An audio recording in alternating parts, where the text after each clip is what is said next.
안녕하세요. 주식 투자 관련 책을 전문적으로 소개해드리는 우리 동네 스탁스타 허스키입니다. 오늘 소개해드릴 책은 미스터 마켓 2021의 제2장 무엇이 주도주를 결정하는가입니다. 제2장을 맡은 김효진 저자는 증권사에서 15년 넘게 애널리스트로 활동하고 있으며 현재 KB증권에서 리서치 센터 매크로 팀장으로 일하고 있습니다. 수차례 언론사 베스트 애널리스트로 선정되었으며 저서로는 나는 부동산 싸게 사기로 했다가 있습니다. 1. 왜 주도주에 집중해야 하는가? 주식 투자를 함에 있어 가장 중요한 것은 주도주라고 합니다. 순환매이건 박스권이건 급등락 장세이건 가장 수익률 좋은 종목을 저점에 사서 급락 전에 팔 수 있는 확률은 거의 없다고 보기 때문입니다.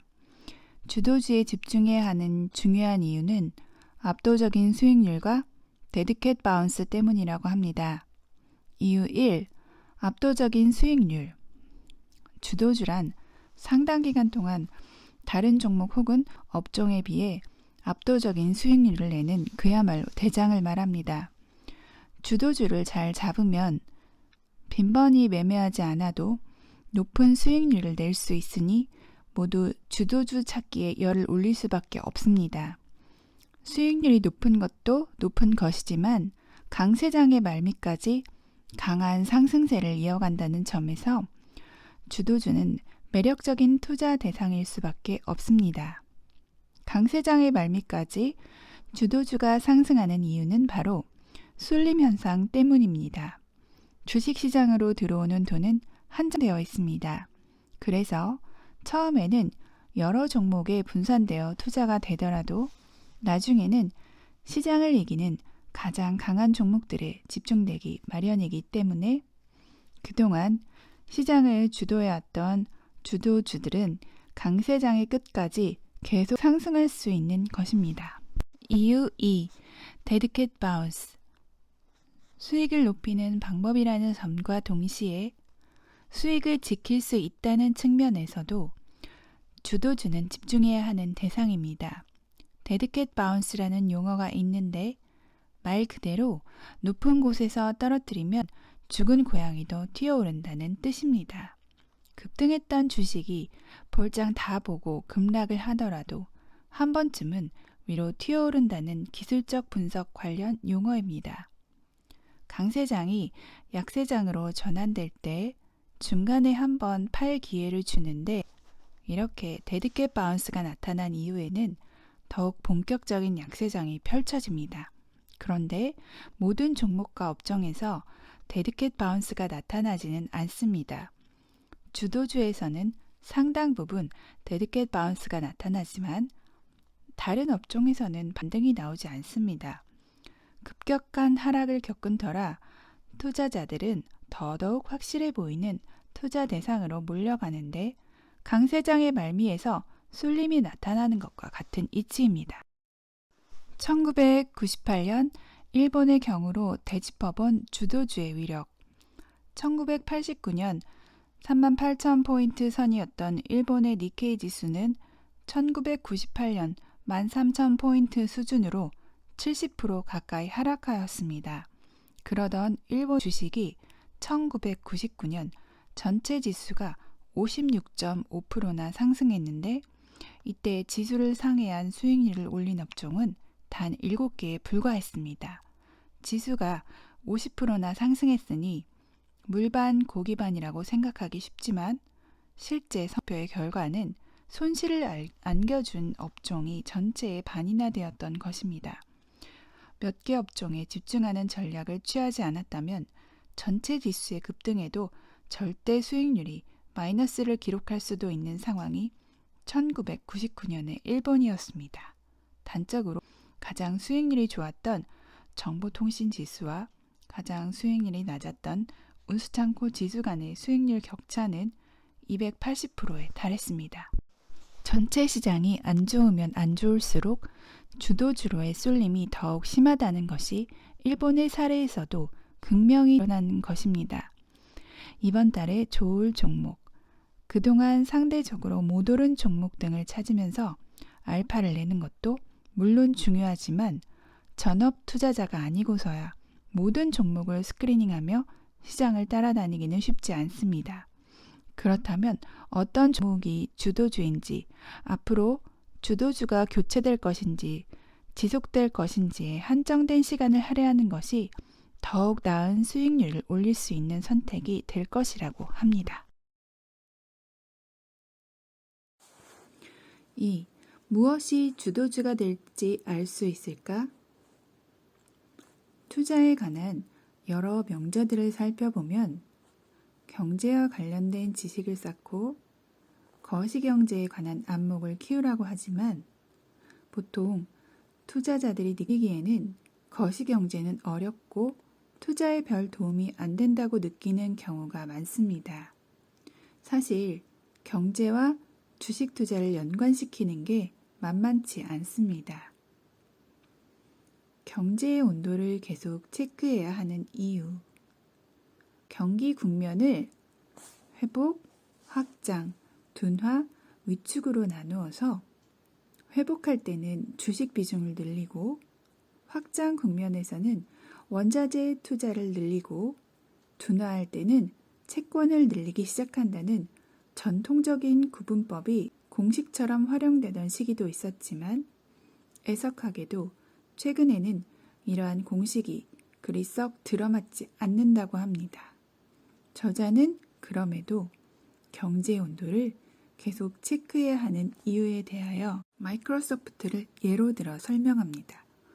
마이크로소프트 같은 우량한 기업도 2000년대 초반 경기 침체와 2008년의 경기 침체 당시에 주가가 견디지 못하고 고점 대비 50% 하락했었던 것처럼 시장 전체를 보지 않고서는 성공적인 투자를 할 수가 없기 때문입니다. 한 달에 한 번 수출입 동향 보도자료는 꼭 체크하자. 산업별 업황을 파악하는 데는 한국 수출 지표가 좋은 온도계 역할을 해줍니다. 수출 관련 데이터는 한 달에 한 번 발표되는데 놀랍게도 이번 달의 결과가 다음 달 1일에 발표됩니다. 실물 경제 지표 중에서 전 세계적으로 가장 먼저 알 수 있는 성적표인 셈이라서 월가에서도 경기가 곤두박질 치거나 반등의 기미를 보일 때 가장 주목하는 경제 지표가 바로 한국의 수출 지표라고 합니다.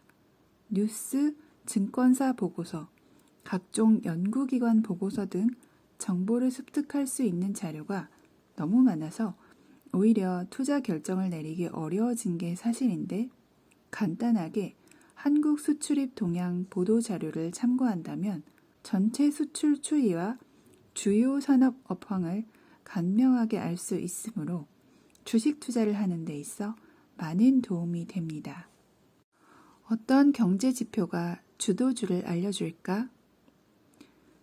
수출은 산업별 흐름이 어떤지를 알려주는 너무나도 좋은 지표인데 엄밀히 말하면 업황을 따라가는 동행 지표라서 선행적으로 투자를 해야 하는 주식 투자 측면에서는 아쉬운 감이 있다고 합니다.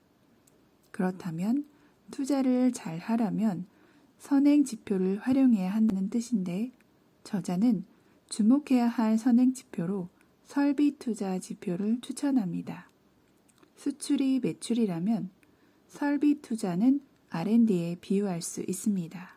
설비 투자는 어디에 돈이 몰리는지, 어떤 수요가 제일 많은지, 무엇이 가장 유망할지를 알려주는 경제 지표라고 합니다. 새로운 사업에 투자를 하든, 기존 설비를 새로운 설비로 바꾸든, 공장 라인을 증설하든, 이와 같은 경영 판단을 하는데 필수적인 바탕은 바로 수요, 곧 주문의 증가입니다. 주문이 아직 늘어나지 않았다고 하더라도 주문이 늘어날 것으로 예상될 때 기업들은 설비 투자를 늘립니다. 어디에서 설비 투자가 늘어나고 있는가? 1990년대 닷컴 붐이 있었을 때 가장 많은 설비 투자가 이루어진 산업은 바로 하이테크 기업이었습니다. 이때 미국의 설비 투자 중 통신과 반도체 부문의 투자 지수가 1995년부터 2000년까지 5배 이상 상승하였고, 특히 정보통신 분야로의 설비 투자는 1995년부터 2000년까지 8배나 확대되었습니다. 2000년대는 주택 가격의 붐이 일었던 시기이자 원자재 가격이 큰 폭으로 상승했던 시기로 원자재 랠리로 불릴 만큼 주요 원자재 가격이 큰 폭으로 상승했었습니다. 이때 원유 및 가스 업스트림 관련 설비 투자는 2000년 대비 2008년에 5배 가까이 늘어났으며 글로벌 경기 침체로 수요의 급감을 겪었음에도 불구하고 2014년 유가가 70% 폭락하기 직전까지 계속 늘어났었습니다. 환율에 대한 감을 잡는 데도 도움되는 지표, 설비 투자.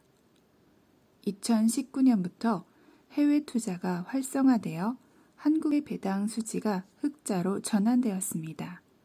해외여행을 제외하고 일반인들이 환율에 민감할 이유가 별로 없었는데 이제 미국 주식에 투자하는 서학 개미가 많이 늘어나서 투자 수익을 극대화시키기 위해서는 환율에 민감해질 수밖에 없게 되었습니다.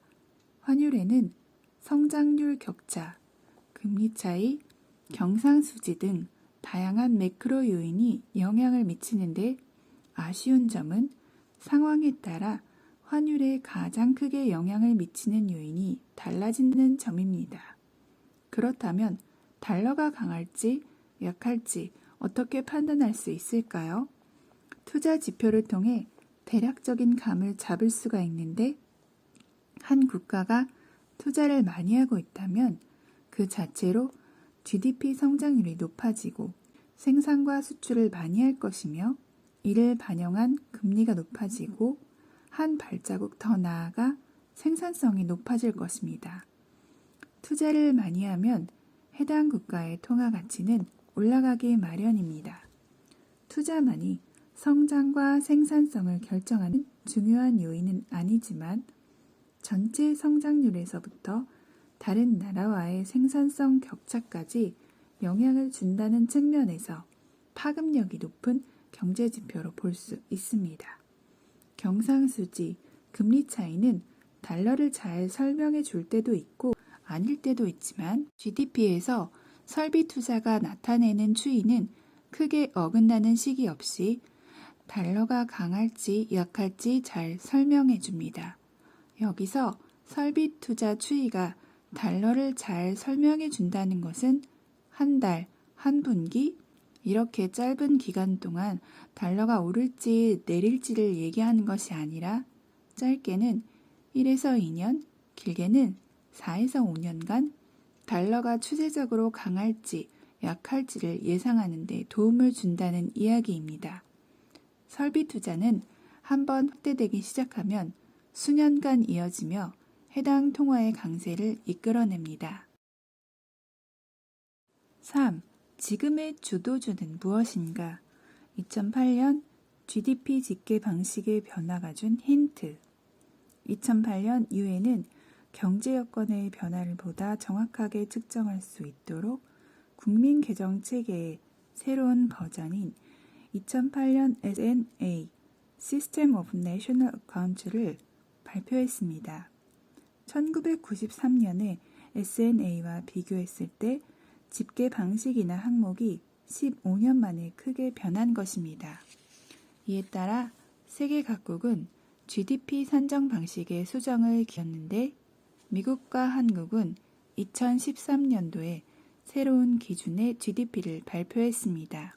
특히 한국의 GDP 기준 체계에 있어 주목해야 할 것은 개편 전에 무형 고정 자산 투자 항목이었던 것이 세분화되고 구체화되어 개편 후에는 지식재산 생산물 투자, 연구개발, 기타 지식재산 생산물 항목이 추가된 것입니다. 지식재산 생산물 투자란 것이 별도의 항목으로 산정해야 할 만큼 중요성이 커진 것이고, 또 종전에는 비용으로 처리되고 말았던 R&D, 오락 문학 작품 및 예술품 원본 등 지식재산 생산물이 당당히 자산으로 처리되기 시작한 것입니다. 지식재산 생산물 투자는 크게 소프트웨어, R&D, 엔터테인먼트, 문학, 예술의 세 가지가 포함되어 있습니다. 관련 산업과 기업으로 반도체, 클라우드, OTT 혹은 마이크로소프트, 구글, 아마존, 넷플릭스 등을 떠올릴 수 있는 분류였던 것입니다. 어찌 보면 최근까지의 관련 기업들의 주가 상승을 이미 2013년 GDP 분류 체계가 앞으로 주도주가 될 만한 기업들에 대한 힌트를 준 것입니다.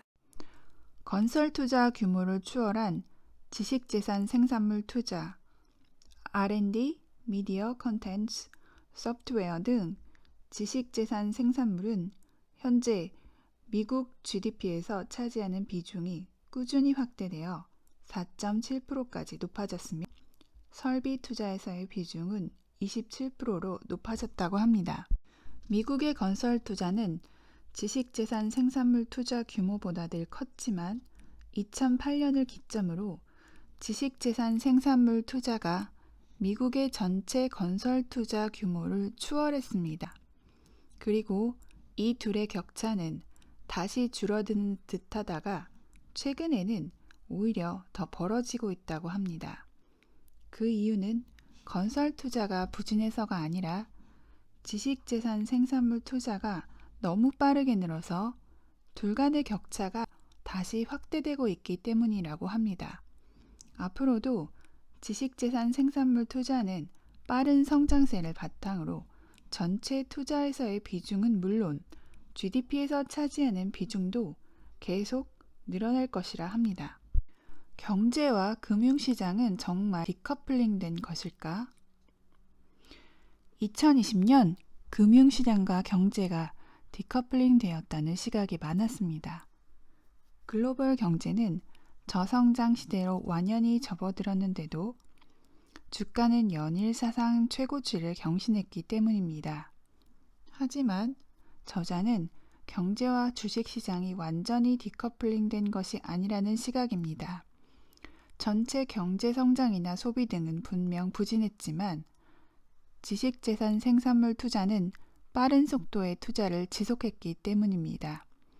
코로나19로 전 세계 경제가 올스톱되었을 당시에도 재택근무로 인한 PC 수요가 늘었고 기업들마다 클라우드 시설 확충에 나섰으며 넷플릭스와 같은 스트리밍 서비스 가입자는 크게 늘었습니다.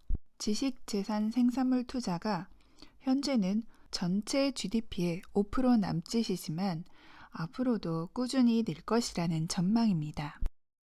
자, 앞으로는 누가 어디에 가장 많이 투자할 것인가? 코로나19 팬데믹에도 2020년 주요 국가들의 주가지수는 코로나19 이전을 넘어서는 수준으로 상승했습니다.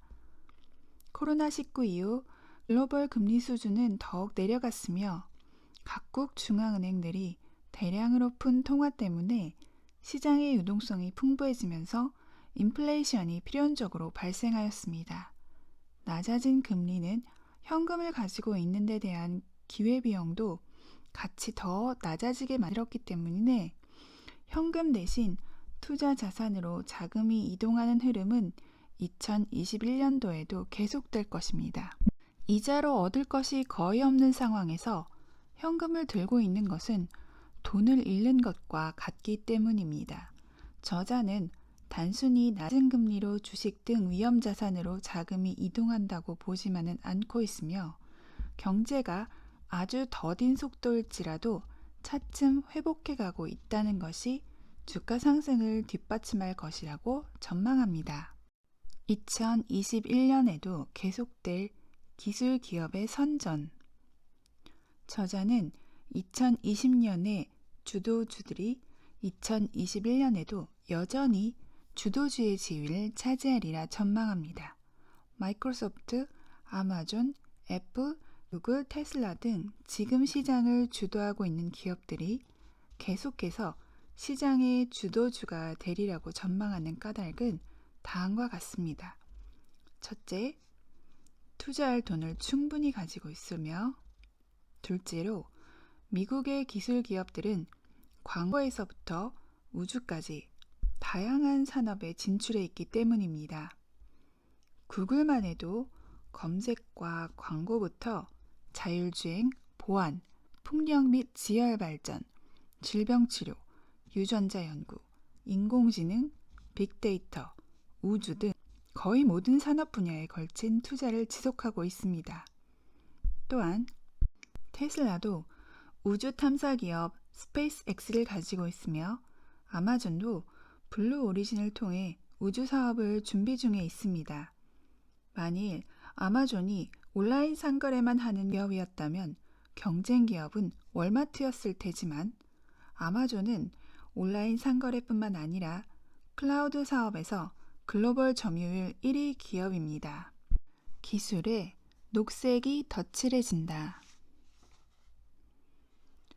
한 가지 반가운 것은 기존 주도주의 색깔이 더해진다는 것입니다. 성장주에서 가치주로 색깔이 바뀐다는 뜻이 아니라 녹색, 즉 기후변화 대응이라는 이슈가 더해질 것이라는 뜻입니다. 이는 기술주 일변도의 상승이 다변화되며 주식시장 전체가 추가 동력을 얻을 것이며 기후변화 대응과 관련한 투자가 집행되며 세계 경제는 진짜 회복이 시작될 것입니다. 저자는 용어조차 생소한 기후변화 대응이 정말 단순한 유행이 아니라 새로운 투자 동력으로서 메가 트렌드가 될 수 있을 것이라고 확신합니다. 저자는 용어조차 생소한 기후변화 대응이 정말 단순한 유행이 아니라 새로운 투자 동력으로서 메가 트렌드가 될 수 있을 것이라고 확신합니다. 이미 문제의 답이 있다. 기술 기업들은 여전히 건재하고 향후 성장 전망도 좋지만 기타 상당수 기업들은 어려움에 처해 있습니다.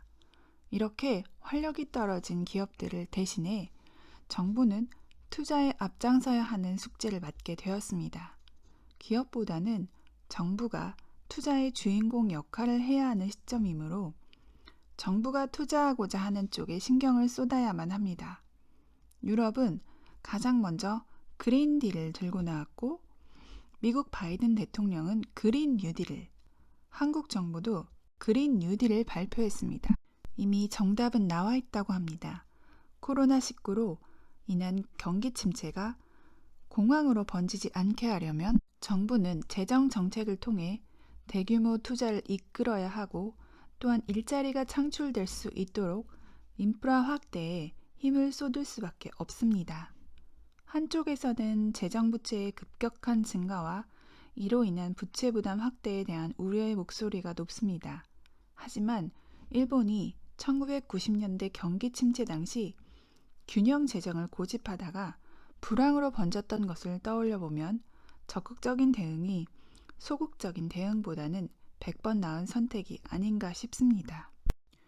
무형과 유형이 디지털과 인프라가 섞여 있는 2020년 뉴딜. 기후변화 대응이 더욱 반갑게 느껴지는 이유는 무형 투자와 실물 투자가 디지털과 인프라가 모두 섞여 있기 때문입니다. 기후변화에 대응하기 위해서는 탄소 배출을 줄일 수 있는 기술뿐 아니라 실제 물리적인 투자도 필요합니다. 태양광 에너지 발전 비중을 높이기 위해 패널을 생산하고 설치하는 작업, 풍력 발전소의 추가 건설, 건물의 에너지 효율을 높이기 위한 설비 및 보수 등이 필요하기 때문입니다. 기후변화 대응은 에너지부터 건설, 운송 등 거의 모든 산업 분야에 영향을 미칩니다. 파급력이 크고 모든 분야에 걸쳐 있다는 것은 그만큼 많은 투자가 들어가야 한다는 얘기입니다. 또한 거의 전 산업에 영향을 미친다는 얘기는 기후변화 대응 관련 투자가 일시적인 것이 아니고 구조적인 변화가 될 것을 의미하는 부분이기도 합니다. 일각에서는 기후변화 대응 관련 종목이 주도주가 되기 어렵다는 회의적인 시각이 있는데 그 이유는 지금에야 우선순위이지만 곧 우선순위에서 밀려날 것이라는 것과 정작 기후변화 대응 관련 투자할 만한 대상이 별로 없다는 것입니다. 하지만 지금 당장 기후변화 대응 관련 대표 종목을 가려낼 수 없다 하더라도 너무 실망할 필요는 없다고 저자는 말합니다. 관련 산업이 커지고 기업들이 성장하며 자연스레 주도하는 종목들이 떠오를 것이기 때문입니다. 떠오른 대상들을 놓치지 않는 것이 중요할 것입니다. 2021년 3가지 체크 포인트. 앞에서 2021년 자산시장의 측면에서는 저금리와 경기회복, 정부 주도의 투자를 디딤돌 삼아 위험자산의 상승이 이어질 것을 예상했습니다. 그리고 주식시장 쪽에서는 기존 기술주와 더불어 기후변화 대응 관련 산업에 관심을 기울여야 한다고 보았습니다. 그렇다면 계속 체크해 나가야 할 것 역시 3가지인데, 첫째, 저금리가 지속되는지, 둘째, 경기 회복이 이어지는지, 셋째, 정부의 투자가 차질 없이 진행되는지 여부입니다. 여기서 저금리와 경기 회복은 서로 연결되어 있는데 경기가 회복하면 금리가 상승하는 것은 일견 당연한 부분이지만 경기 회복보다 금리 상승이 빠르다면 위험 자산에는 경고음으로 작용할 것입니다. 연준은 2023년까지 제로 금리를 유지할 것이라는 관측이 대부분이지만 만일 저금리에 대한 기대가 강한 만큼 연준이 미묘하게라도 태도를 바꾼다면 금융시장에는 충격이 될 수 있습니다. 저자는 연준이 태도를 바꿀 수 있는 데이터로는 경제활동 참가율을 주목해야 한다고 말합니다. 경제활동 참가율은 취업자와 실업자를 합한 경제활동 인구와 비경제활동 인구로 나뉩니다.